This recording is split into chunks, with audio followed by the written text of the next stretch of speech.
നമസ്തേ. ഇന്ന് ഭാരതമെങ്ങും ആഹ്ലാദ തിമിർപ്പിലായി. കന്യാകുമാരി മുതൽ ജമ്മു കാശ്മീർ വരെയുള്ള ജനത സ്വാതന്ത്ര്യ ദിനം ആഘോഷിച്ചു.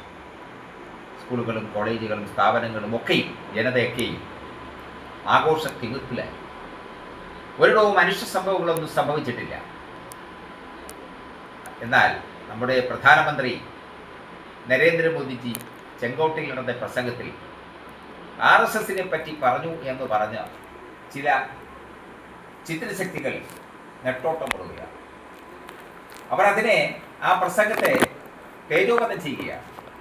അദ്ദേഹം നടത്തിയ പ്രസംഗം RSS എന്നത് രാഷ്ട്ര നിർമ്മാണത്തിൽ വളരെയധികം പങ്കുവഹിക്കുന്നെന്നും 100 വർഷത്തിലേറെ പഴക്കമുള്ള സംഘടന ലോകത്തിലെ ഏറ്റവും വലിയ സംഘടനയാണെന്നും അതൊരു സന്നദ്ധ സംഘടനയാണെന്നും ഒക്കെ പറഞ്ഞതിൽ എന്താണ് തെറ്റ് കാണുന്നത്?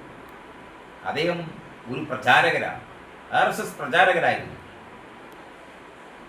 ഭാരതത്തിലെ ഏകദേശം 90% കേന്ദ്രമന്ത്രിമാരും അതുപോലെ തന്നെ സംസ്ഥാന ഗവർണർമാരും സംസ്ഥാന മുഖ്യമന്ത്രിമാരും ഒക്കെയും പ്രചാരകരായിരുന്നു, അല്ലെങ്കിൽ മറ്റ് RSSന്റെ ഭാരവാഹിത്വം വഹിക്കുന്ന ആളുകളാണ്.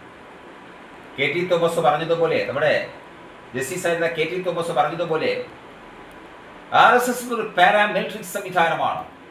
അതിനെ തകർക്കുവാൻ ആർക്കും കഴിയില്ല.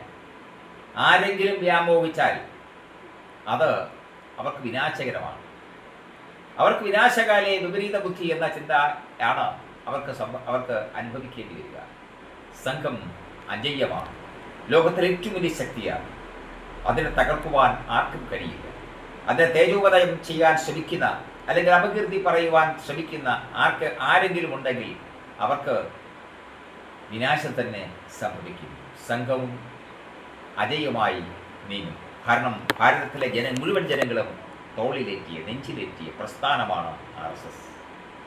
അതാണ് ഇന്നത്തെ ഗവൺമെൻറ് അധികാരത്തിൽ വന്നത്. നാളെയും ഇതായിരിക്കും സ്ഥിതി. നമസ്കാരം.